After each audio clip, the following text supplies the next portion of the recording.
돌아오는 그 다음 주일은 추수감사 주일로 저희가 함께 드리는 예배입니다.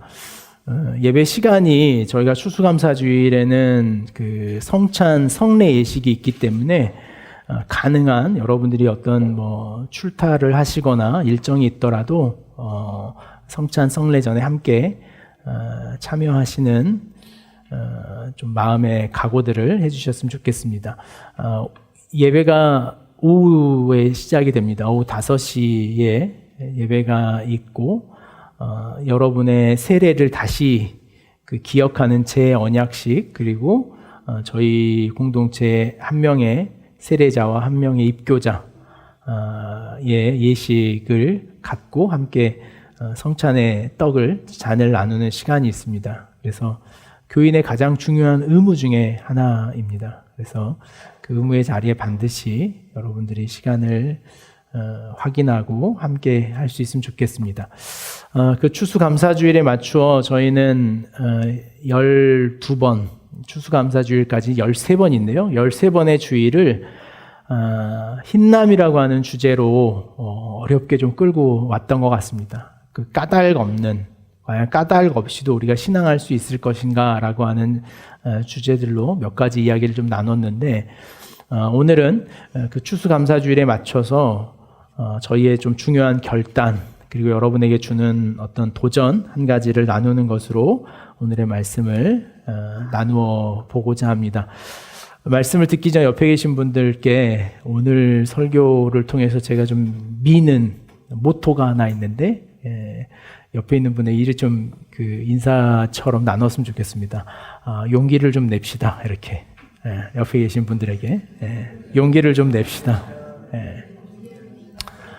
이게 오늘 설교 안에 등장하는 중요한 그 모토입니다. 용기를 좀 냈으면 좋겠다라는 마음이요. 저 자신에게 던지는 메시지이기도 합니다. 최근 사회 현상들을 말하는 가운데 종종 회자되는 표현 한 가지가 있습니다. 그 표현이 무엇이냐면, 앞으로의 시대는 어떤 교육이나 또 문화, 다양한 측면에서 지식보다는 지혜를 강조하는 시대가 되어야 한다.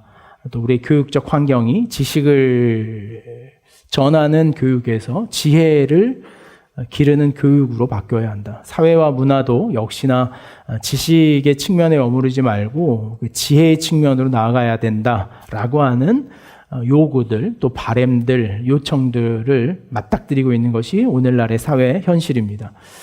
지식은 외부에 있는 것이라면 지혜는 우리의 내면에 있는 것으로 한정하여 아마 우린 이런 이야기들을 하는 것 같습니다. 과거와 다르게 오늘날 사회는 이 지식이라는 것이 제한되지 않고 지식의 총량이 사회 대부분의 사람들에게 열려 있는 것이 오늘날의 사회입니다. 그리고 오늘 우리의 지식을 접하고 찾아갈 수 있는 아주 간단한 도구를 가지고 살아가는 시대입니다. 손안에 우리의 모든 지식적 배경이 다 들어가 있죠. 이내 어떤 먹거리가 눈에 들어오면 우리는 검색부터 하죠. 뭔가 쇼핑을 하더라도 이것이 쇼핑몰에서는 다른 곳에서는 얼마 하는지를 가만히 앉은 자리에서 전국에 있는 매장을 우리는 지식적으로 확인할 수 있는 시대를 살아갑니다. 얼마 전에 제가 모 매장에 하나 들어갔다가 신발을 하나 사려고 그러는데 굉장히 비싸더라고요. 그래서 제가 그 신발을 어처구니 없게도 제가 그 매장에서 이렇게 인터넷으로 검색을 하고 있었는데, 그걸 이제 점원이 보면서 굉장히 불쾌하더라고요. 그 안에서 다른 더 저렴한 물건을 검색하는 것에 대해서. 근데 얼마 전에는 그랬던 것 같은데 최근에는 또 그런 경향이 없는 것 같아요. 당연히 그렇게 확인해 봐야 된다는 걸로 점원이든 저든 인식하는 세상이 아닌가, 시대가 아닌가 생각을 해봅니다. 최근에 이런 시대적 경향성이 오늘 우리의 신앙 안에서도 반드시 이러한 요인들이 요구되고 있다는 것을 저희는 좀 느끼게 됩니다. 말하자면 이런 겁니다. 기독교 신앙이라고 하는 것이 그 어느 시대보다 그 지식적인 내용, 지식적인 전달의 방법에 있어서 이처럼 다양하고 이처럼 충분한 시대가 또 있었을까 싶을 만큼 오늘 우리 시대에는 이 지식적 종교로서의 기독교를 전달하는 방법은 매우 다양하고 또 넉넉하게 펼쳐져 있습니다. 여러분들이 조금만 시간을 내서 검색해 보시면 유튜브에 있는 다양한 채널들을 통해서 성경 안에 있는 대부분의 본문들이 설교되어져 있고 그 설교된 본문들, 내용들, 설교의 메시지들, 더 깊게는 그 본문이 가지고 있는 신학적 배경들까지 제공하는 다양한 유튜브 채널들이 있다는 것을 우리는 쉽게 찾아봅니다. 최근에 이 신학 서적, 이전에는 신학생들만 봤던 이 일반 종교 서적을 뛰어넘어서 신학 서적이라고 하는 책들도 최근에 다양한 출판사들의 번역과 연구 작업을 통해서 제법 두꺼운 신학 서적들이 일반인들에게 쉽게 접해지고 있는 것이 오늘날 우리 사회입니다. 여러분들이 조금만 궁금해한다면 다양한 이 신학적인 그 지식을 접하는데 전혀 부족함이 없는 것이 오늘날 우리 시대의 삶이 아닌가 생각을 해봅니다. 이처럼 우리의 신앙이라고 하는 것도 어떤 지식적인 역량에 있어서는 우리가 감당할 수 없을 만큼의 이 확장이 이루어지고 있는 반면에 우리의 신앙의 이 지식적인 외면, 그 외적인 다양성과 총량의 비례, 오늘 우리가 가지고 있는 내면의 신앙의 지혜의 요소는 오늘 우리 시대의 요구처럼 메말라가고 협소해지고 이제 자기의 것이 아닌 것처럼 여겨지는 것이 오늘날 우리 신앙의 모습이 아닌가 싶습니다. 이에 따라 나타나는 결과가 우리의 신앙의 형태가 과거 이전의 어느 지점보다 더 맹목적인 신앙으로 바뀌어 있다는 것이 오늘 우리 시대의 신앙에 대한 평가이고 지적이고 문제점이다 할 수 있겠습니다. 이런 맹목적인 형태의 신앙은 대형화된 교회를 지향하게 되고 그 대형화된 교회의 어떤 성공이 그 대형으로 등장시킨 성공이라고 하는 어떤 결과적 축적물이 본인이 그 교회에 출석하는 것으로 인하여 마치 자신의 신앙의 책임과 성장이 모두 완결되었다라는 식으로 이해하고 생각하는 것이 오늘 우리 시대의 신앙의 형태, 또 사회적 형태와 연결되어져 있는 모습이 아닐까라는 생각을 해봅니다. 어쩌면 오늘 우리가 이런 구체적인 개인의 일어난 일들, 지혜의 신앙으로 가지 못하고 지식적 신앙을 하고 있다는 것에 대한 오늘 우리의 구체적인 개인의 반성으로는 이런 것이 될 수 있겠습니다. 그 어느 때보다 지식적으로 축적된 신앙을 가지고 있지만 오늘 우리의 삶의 자리에 있어서는 어떻게 그 신앙해야 할 것인가에 대한 그 간격, 격차가 어느 시대보다 더 멀리 깊게 떨어져 있더라는 거예요. 오늘 우리의 개인의 신앙이 개인의 삶의 자리에서 어떤 모양이어야 하는가에 대한 구체적인 사례가 오늘 우리 사회 안에서 너무나 쉽게 사라져버리고 말았더라는 것이죠. 오늘 우리 대부분의 신앙 공동체뿐만 아니라 우리 주변 안에서 역시 우리 사회 교계 안에서도 다른 신앙을 하고 있는 신앙인들을 찾아본다는 것이 쉽지 않습니다. 교회를 다닌다라고 하는 자신의 신앙적인 어떤 취향성, 경향성을 말하는 것에 있어서는 우리가 이내 많이 들어왔지만 그로 인하여 자신의 삶이 어떻게 신앙해야 할 것인가에 대한 구체적인 신앙의 삶의 신뢰를 가지고 있는 사람들은 그렇게 드물지 않더라는 거예요. 여러분들이 학교 안에서의 크리스찬으로서의 삶은 어떤 것인지, 캠퍼스 안에서 직장인으로서의, 가정 안에서의 크리스찬이라는 것으로서의 자기 삶의 구체적인 실천은 어떤 것인가 라고 하는 어떤 바른 이해를 찾아보기가 그 어느 때보다 어려운 게 오늘 우리 시대의 모습이더라는 거예요. 종종 우리는 그런 이야기를 던져내면 목사님 그건 아주 촌스러운 이야기입니다.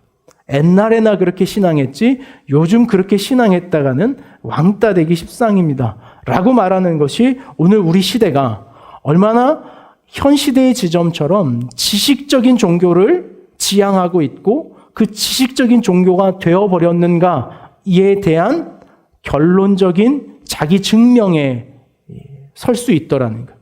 여러분 개인적인 자리에서도 이런 자기 증명을 얻게 됩니다. 여러분의 신앙이라고 하는 이 지적인 이해가 여러분의 삶의 어떤 구체적인 삶의 모습과 또 태도와 연결되고 있는가를 찾아보자면 얼마나 우리가 더 지식적 신앙을 하고 있는가 우리가 확인하는 길이 될 것입니다.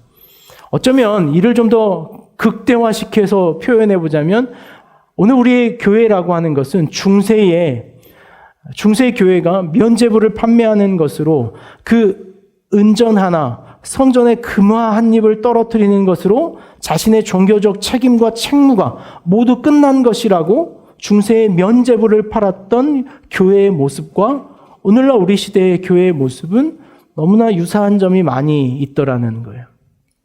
대부분의 신앙인의 종교적 행위는 그래서 평신도들이라고 말하는 일반 성도들의 어떤 신앙적 참여의 영역은 매우 협소합니다.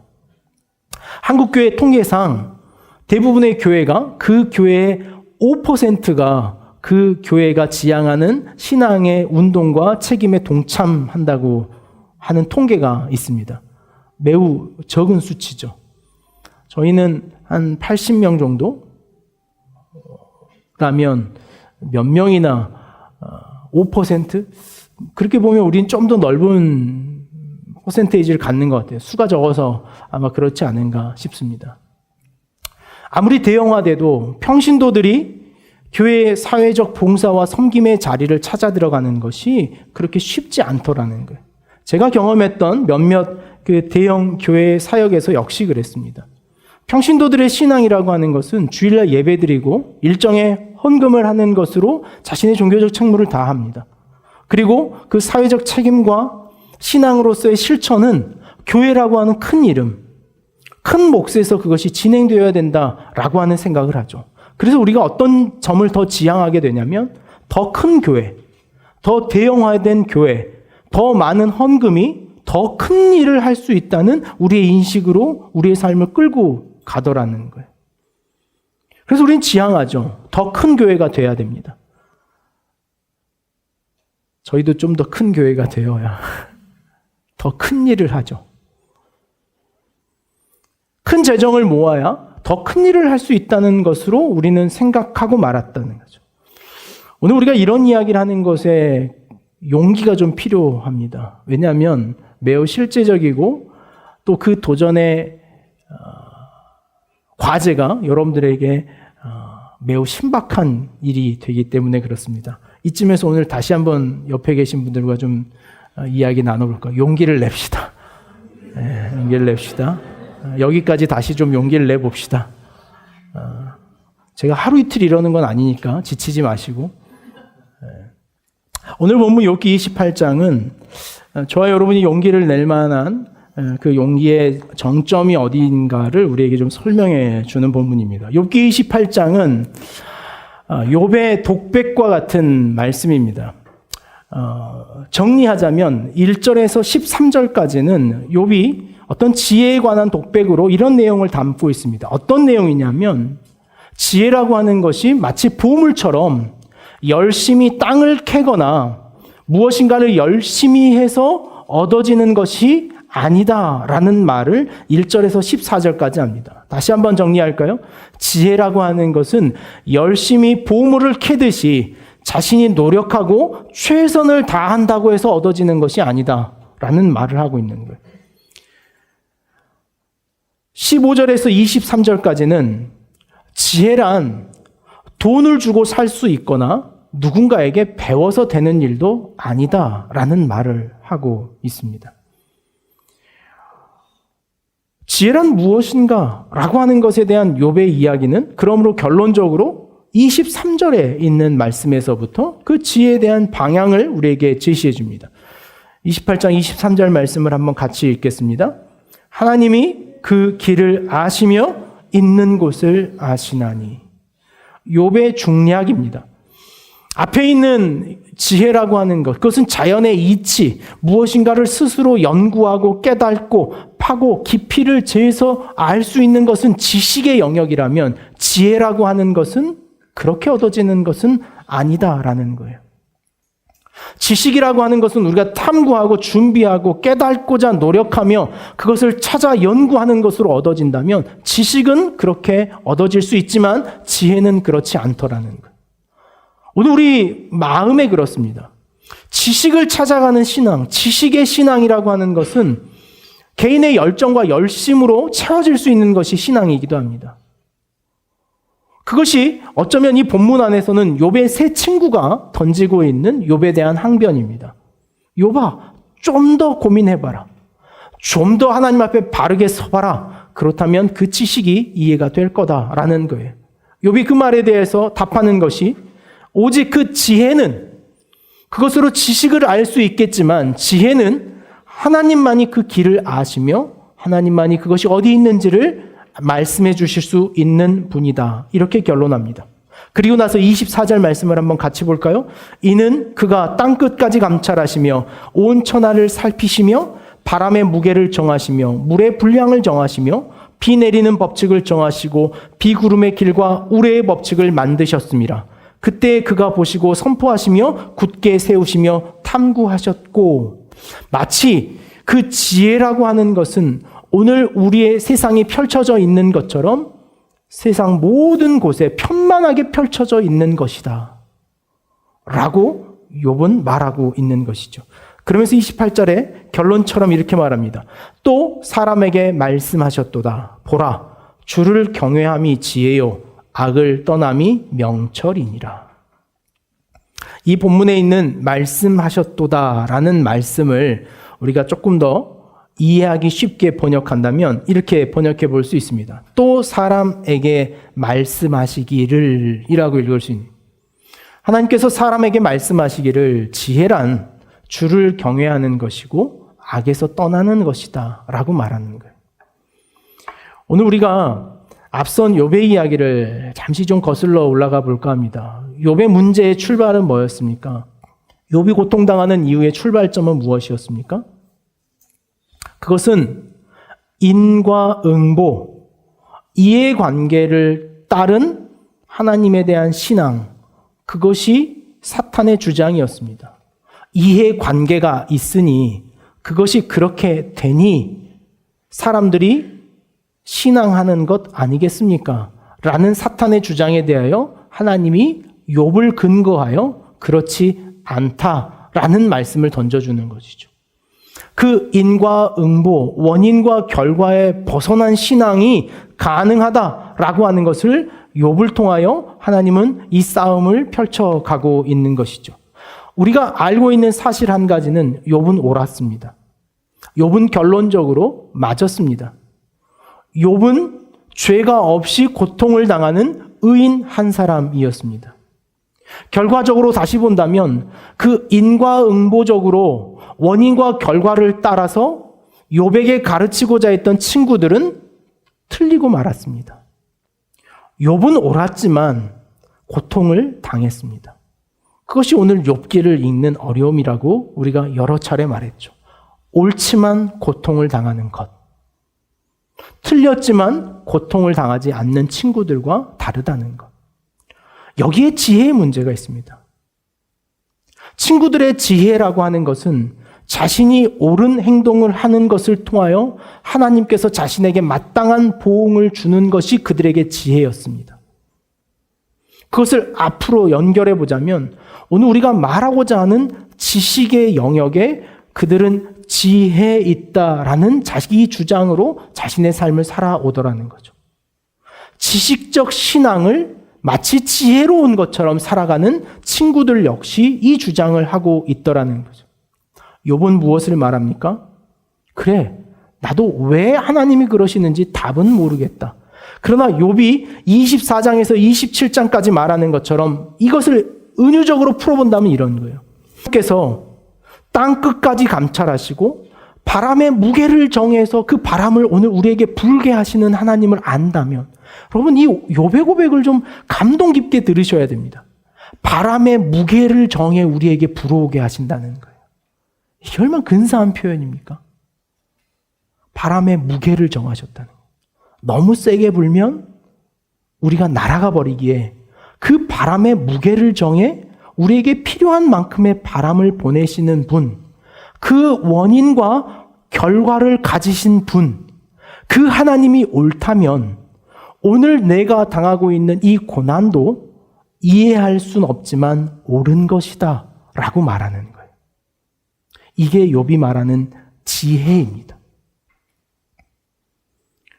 친구들의 지식적 신앙과 욥이 고백하는 이 지혜의 신앙의 차이, 그것을 경험하고 그것을 깨달아야 할 것이 오늘 우리가 가져야 할 가장 중요한 오늘 본문의 이해, 또 용기를 낼 수 있는 힘의 근원이 되는 것이죠.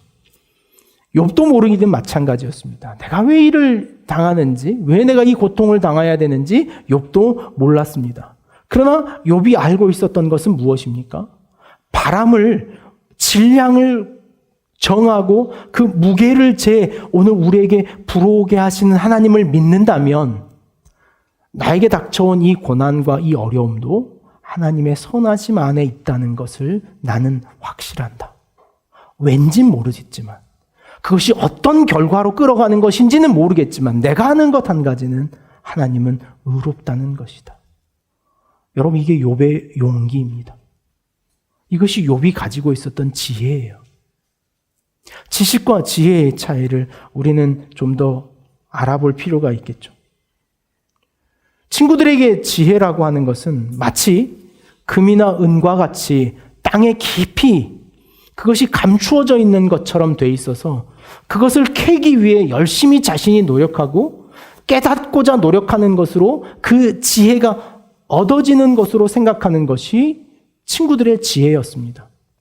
마치 그 학문적 추구처럼 열정과 열심처럼 그것을 반복적으로 하다 보면 그것이 자신에게 깨달아질 것이라고 생각했던 것들이 친구들의 지식의 신앙이었습니다. 오늘 우리가 하고 있는 신앙의 모습이 혹 이런 모습은 아닌가 생각해 봐야 돼요.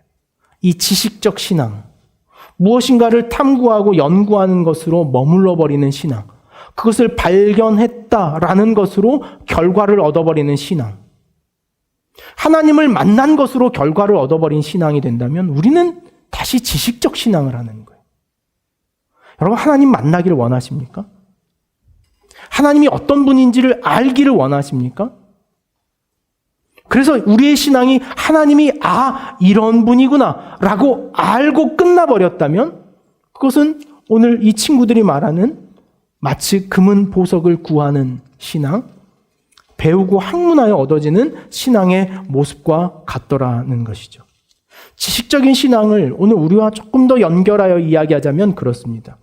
그것은 지식적인 신앙을 하는 것이란 어떤 결과를 얻어내기 위한 신앙이더라는 거예요. 보물을 얻어내기 위한 신앙, 학문을 깨닫기 위한 신앙, 결과를 도출해내기 위한 신앙을 하는 것, 그것이 지식적 신앙을 하는 우리의 모습이에요. 어떤 결과를 내 삶에 끌어오기 위해서 하는 신앙이 있다면 그것은 우리가 지식적으로 신앙하고 있는 모습이더라는 거예요. 우리가 그 지식에 정성을 쏟고 열정을 다하고 최선을 다하고 노력을 다하는 것으로 어떤 결과가 내 삶에 다가올 것이다 라고 인식하며 살아가는 신앙의 태도, 그것이 지식적으로 가지고 있는 신앙의 모습이다. 좀 더 구체적으로 말하자면 그 지식적인 신앙이라고 하는 것은 마치 주문과 같은 것이죠. 주문은 어떤 것입니까? 열려라 참깨 같은 게 주문이죠. 열려라 참깨라고 하는 주문에 그 동굴을 막고 있는 돌이 굴러가는 것, 누가 그 돌을 굴러가게 하고 누가 그 돌을 막았으며 누가 그 동굴 안에 보물을 집어넣었는지는 묻지 않고 그저 열려라 참깨라고 하는 동굴이 열리는 결과만을 위해서 외우는 주문, 그것이 지식적 신앙을 하고 있는 신앙의 모습이더라는 거예요. 누가 왜, 그것으로 인하여 어떤 결과와 그것으로 인하여 어떤 영향이 타인에게 끼쳐지는가를 묻지 않고 우리의 신앙과 우리의 삶의 결과만을 놓고 신앙하는 태도, 그것이 지식적 신앙이더라는 거예요. 우리의 기도는 혹 이런 영역에 있지 않습니까? 우리가 가지고 있는, 아마 여러분들에겐 이제 그런 경우가 없겠지만, 여러분이 가지고 있는 부동산이 재개발에 이렇게 영역에 들기를, 내가 가지고 있는 땅으로, 덕근이가 양식하고 있는 양식장 앞으로 그 신안 천사대교 같은 다리가 쫙 나지기를, 간절히 기도할 수 있죠. 그러나 그 기도가 우리에게 그것이 어떤 영향을 미치며 그것이 누가 그 일을 하고 있는가에 대하여 묻지 않고 그 결과만을 종속하고 있는 기도를 하고 있다면, 그것은 우리가 이 지식적 신앙을 하고 있다라고 하는 것에 대한 증거예요. 영화 Absolutely Anything이라고 하는 영화가 있습니다. 그냥 블랙 코미디입니다. 아주 그냥 웃자고 만든 영화예요. 이 영화의 주인공입니다. 개 한 마리를 키워요. 꼭 저런 친구들은 개를 키웁니다. 영화의 출발점이 그렇습니다. 우주에 있는 인간보다 훨씬 탁월한 지능적 사회가 지구를 연구하기 시작합니다. 그러면서 지구라고 하는 사회를 폐쇄시킬 것인가 아니면 계속 존속시킬 것인가에 대한 논란이 그들 안에 있었습니다. 우리가 지구라고 하는 세상을 지켜낼 것인가 아니면 없앨 것인가라고 하는 것에 대한 결론을 이렇게 얻자. 지구인들이 선하다면 지구를 지키되 그들의 생각이 악하다면 지구를 멸망시키는 것이 우주 안전에 좋겠다라고 하는 결론을 내립니다. 그러면서 그 요상하게 생긴 우주인들이 그럼 그걸 어떻게 테스트하면 좋겠느냐라는 테스트의 과정으로 지구에 있는 한 사람을 무작위 로또 추첨하듯이 추천합니다. 그래서 지구에 있는 모든 사람을 파일링해서 돌립니다. 그래서 한 사람을 뽑는데 누가 뽑히냐면 이 친구가 뽑힙니다. 이 친구에게 우리가 시험을 해보자. 욥기 같아요. 그에게 우리 우주인이 가지고 있는 모든 것을 할 수 있는 절대 능력을 그에게 주되 그가 그 능력을 선하게 하는지 악하게 사용하는지 봐서 지구인들의 선과 악의 태도를 점검해 보자라는 거예요. 평범하게 아침에 자전거를 타고 출근길에 넘어집니다. 어디에 주냐면 그의 오른손에 우주인의 능력을 쏴줘요. 그래서 그가 무엇이든지 바라는 대로 이야기하고 오른손을 흔들면 마치 알라딘의 요술램프를 흔드는 것처럼 모든 게 이루어집니다. 자신이 그런 능력이 생겼다는 것을 처음 깨닫고 이 친구가 했던 첫 번째 일이 여러분 뭔지 아십니까? 네? 개와 말하는 거? 비슷한데 첫 번째는 아니었어요. 첫 번째는 자신이 늘 흠모하던 아랫집 여성의 집을 몰래 내다보는 것이었어요.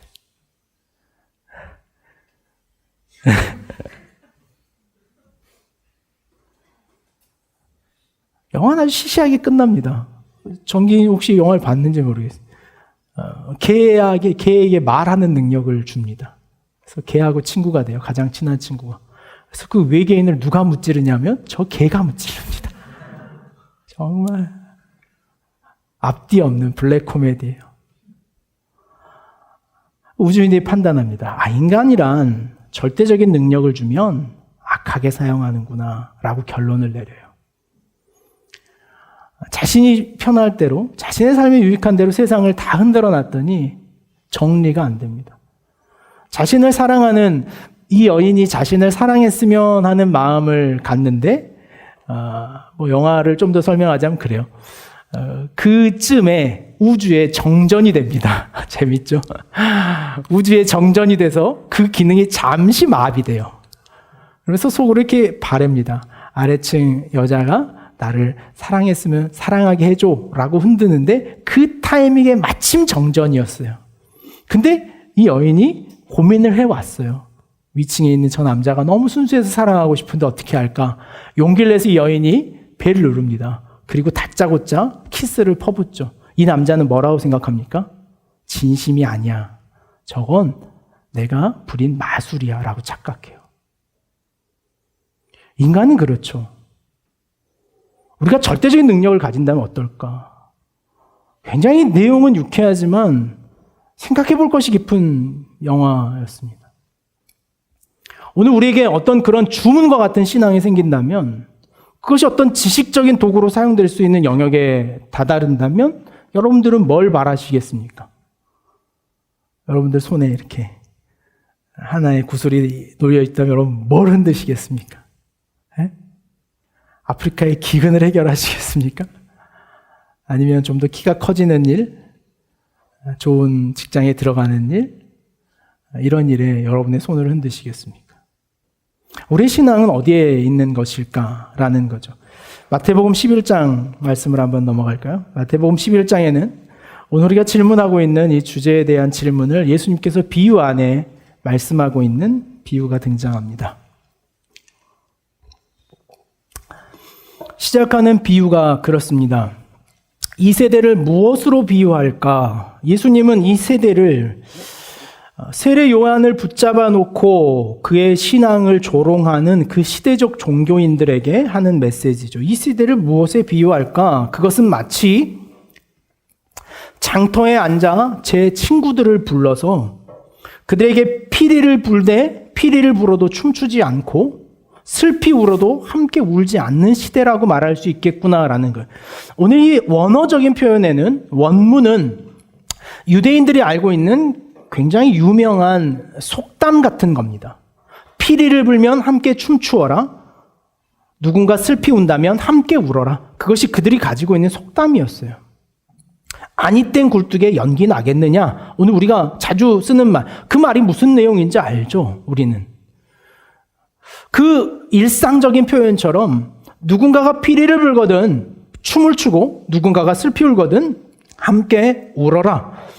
그것은 이런 결론을 가는 거죠. 이 말을 함께 들어주고 거기에 참여하고 동참하는 것이 친구의 마땅한 도리다라는 거예요. 이 본문의 비유에서 가장 중요한 건 뭐냐면, 비유하건대 아이들이 장터에 앉아 제 동물을 불렀다라는 거예요. 이 동물하고 번역된 헬라어는 친구, 그와 가까운 관계 안에 있는 사람들이라는 표현이에요.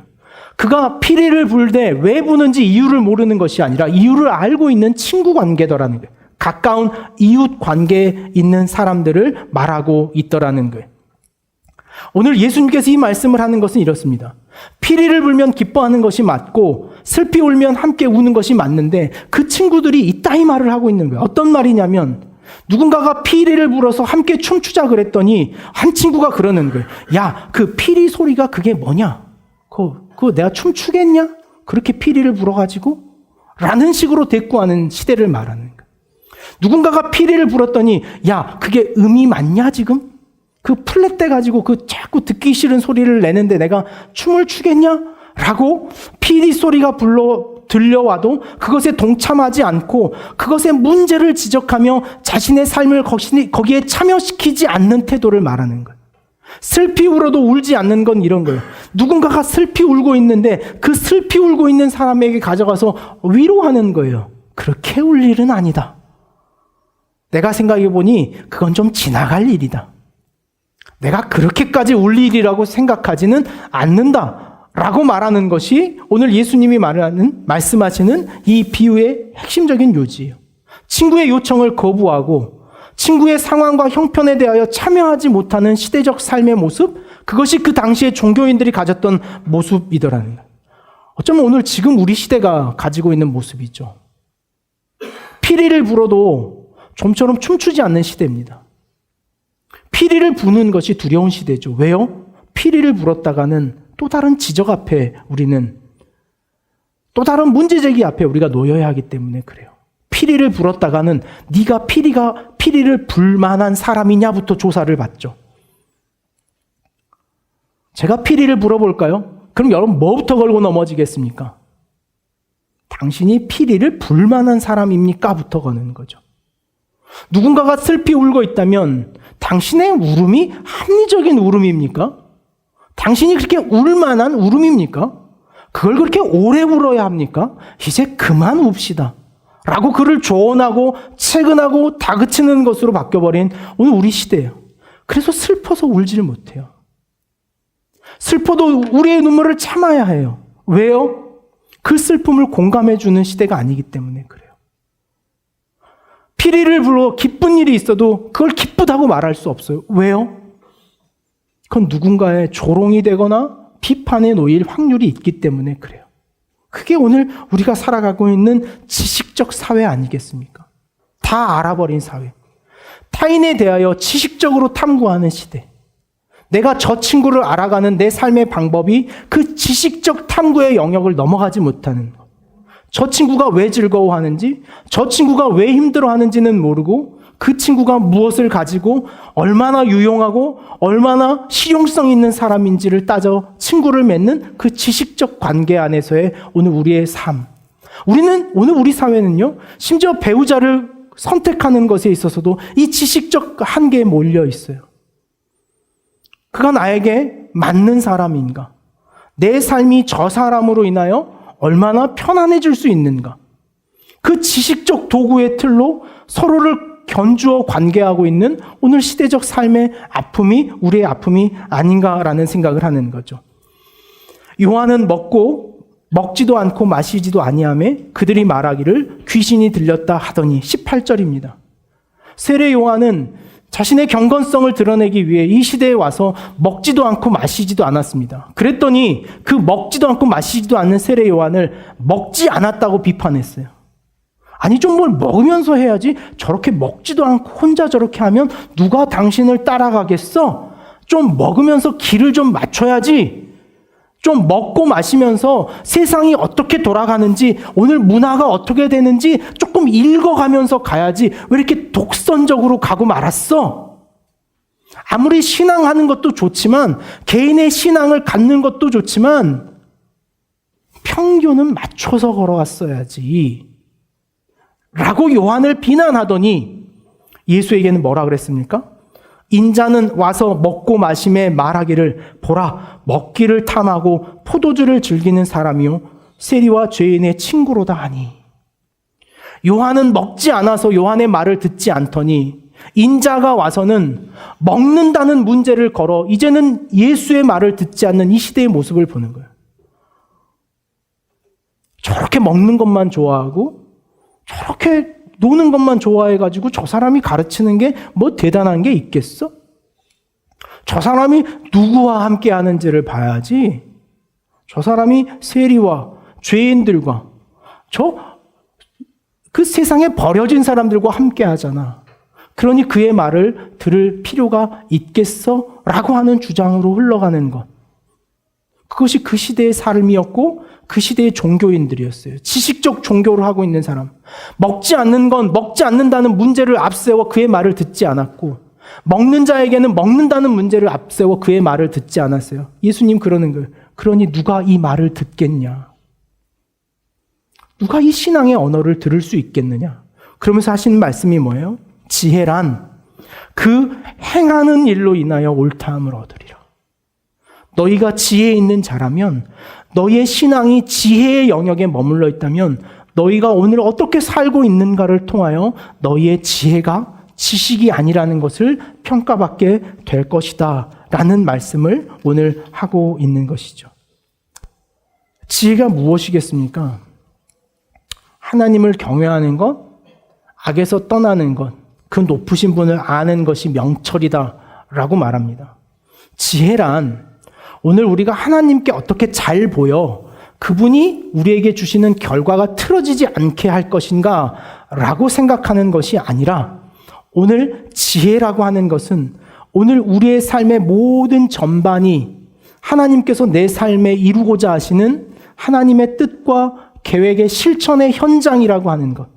그 행하시는 일, 내가 어떻게 살아가는가를 보고자 하시는 것, 내 개인의 삶이 어떻게 살아가는가를 주목하고 계시는 것, 그것이 우리의 지혜의 신앙이며 그것이 하나님 나라의 확장이라는 것을 말씀해 주고 있는 것이죠.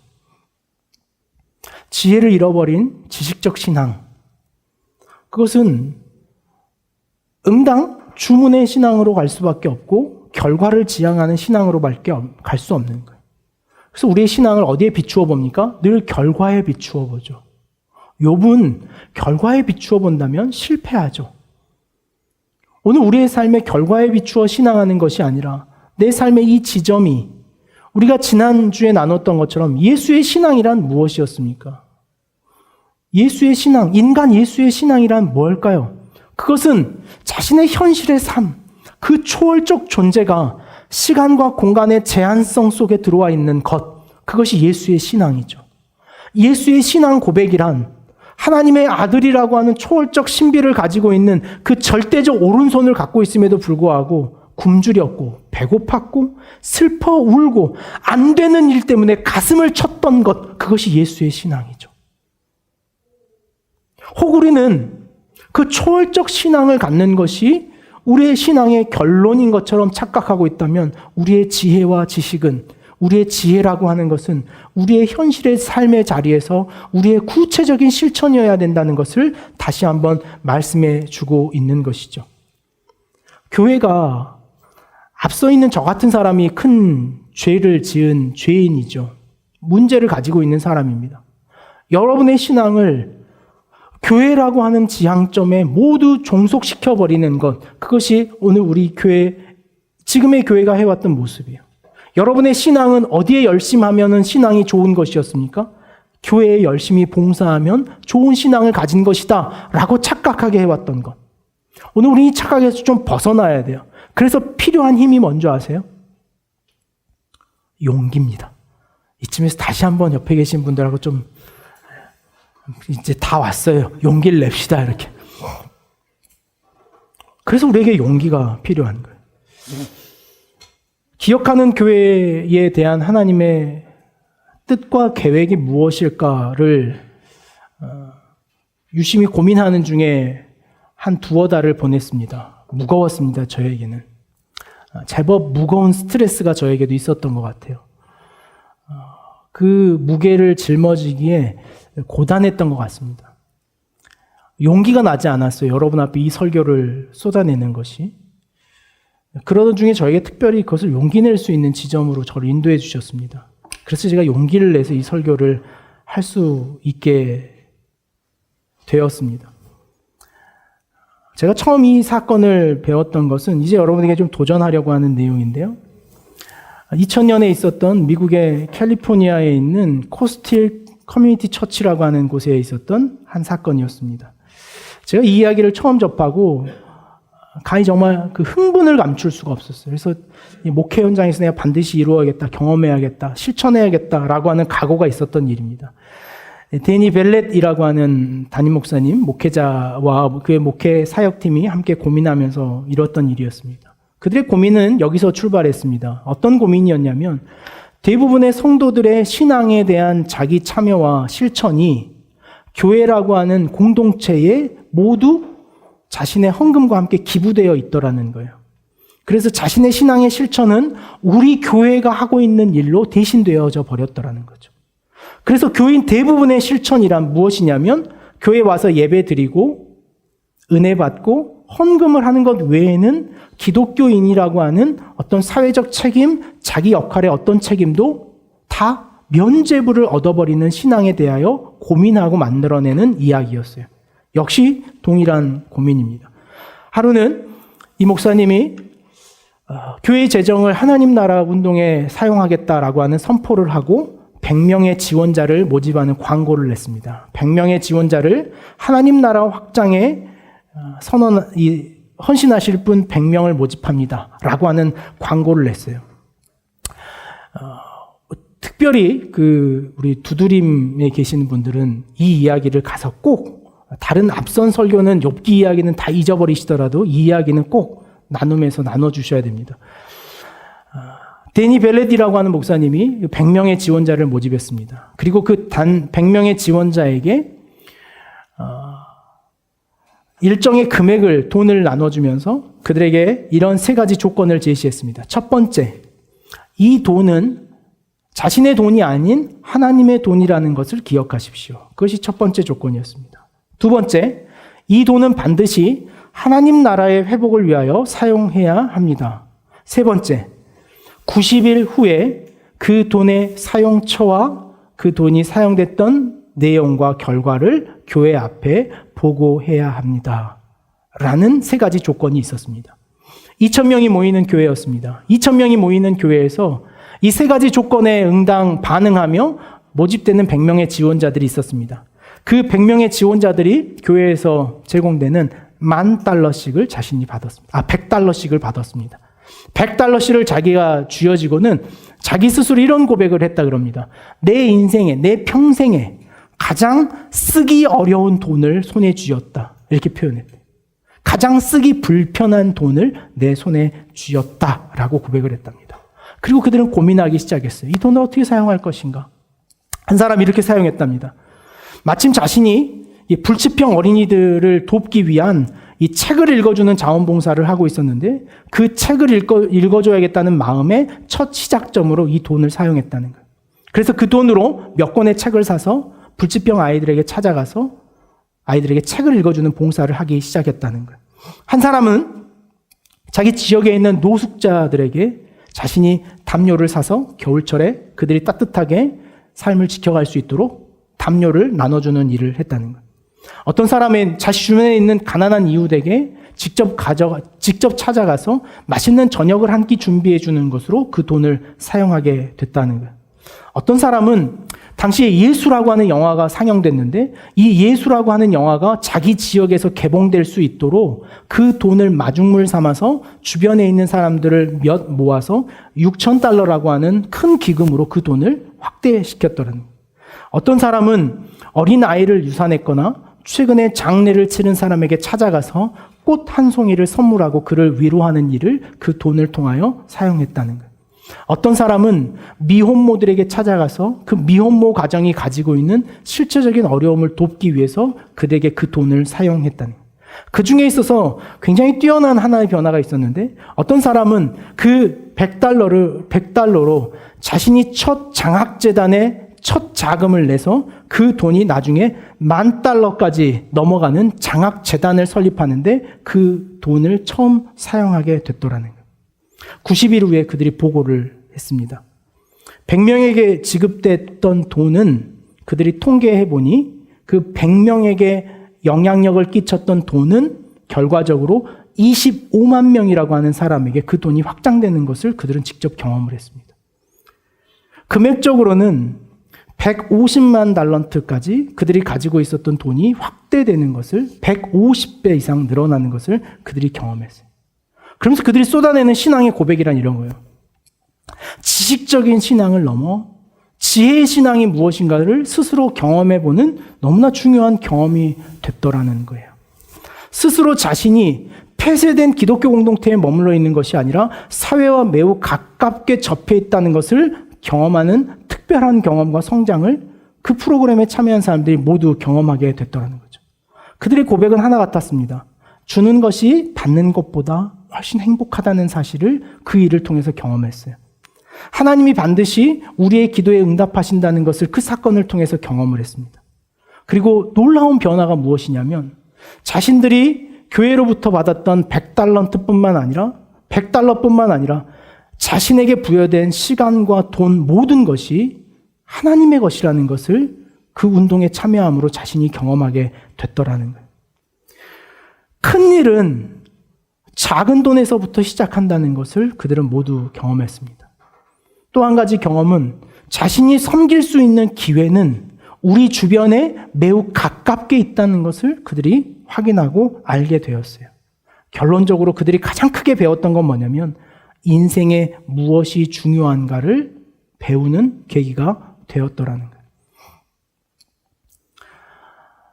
저희는 내년부터 사실은 한 달에 한 번에 11조를 좀 그렇게 사용하는 일에 저희 교회가 마음을 좀 모아보고자 하는 마음이 있었습니다. 그래서 기다리다가 그 기다리는 마음을 감추지 못하고 추수감사주일에 해야겠다는 생각을 했어요. 오늘 여러분들에게 추수감사주일 헌금봉투를 하나씩 나누어 드립니다. 그 헌금봉투에 보면 내용이 좀 달라요. 하나님께 드리는 감사라고 하는 이 봉투의 제목이 써져 있는데 그 감사라고 하는 것이 우리가 잘 알고 있는 것처럼 느낄 감자에 살해할 사자를 써서 감사헌금이 아니라 볼 감자에 일사자를 쓴 감사헌금입니다. 하나님께서 우리를 감찰하신다라고 할 때 이 감자가 볼 감자를 써요.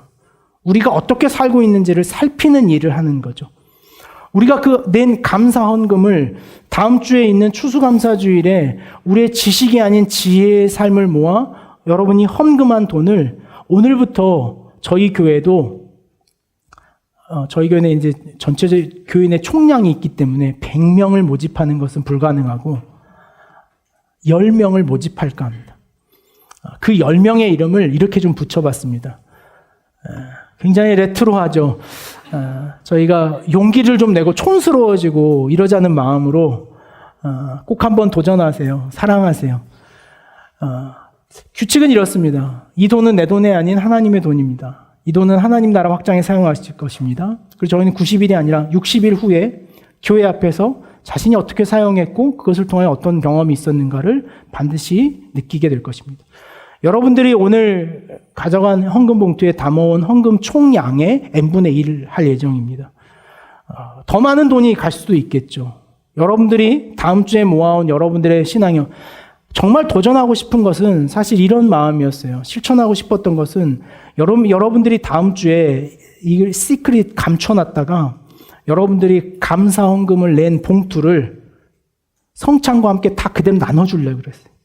그래서 그건 교회에 내지 말고 당신이 당신의 삶에 쓰십시오. 그러나 반드시 목적은 여기에 두어야 됩니다. 오늘 우리 신앙이 교회가 하는 일이 아니라는 사실에서 여러분들이 반드시 깨달아져야 돼요. 그건 우리 개인의 실천이어야 해요. 예수님 뭐라고 하세요? 지혜는 그 행한 일로 인하여 옳다함을 얻느니라. 오늘 우리가 지혜를 갖고 있다는 건 그 지혜의 진리를 갖고 있다는 것은 우리가 행하는 일로 인하여 옳다, 맞았다, 정답이다, 그래, 그렇다 라고 하는 확답을 얻게 되더라는 거예요. 이 일에 여러분들 함께 도전하는 일이 있기를 원합니다. 다시 한번 옆에 계신 분들에게 이렇게 좀 네가 용기를 내야겠다 이렇게 난 잘 모르겠지만 어쨌든 너는 좀 용기를 내야겠다 이렇게 빨리 하세요. 다 한 분도 빠짐없이 이렇게. 난 잘 모르겠지만 너는 용기를 내야 할 것 같다 이렇게. 제가 이 일을 시작하면서 왜 저한테 용기가 필요했는지 여러분 느껴지십니까? 10명이 안 나올 것 같은 마음에 용기가 없이는 할 수 없는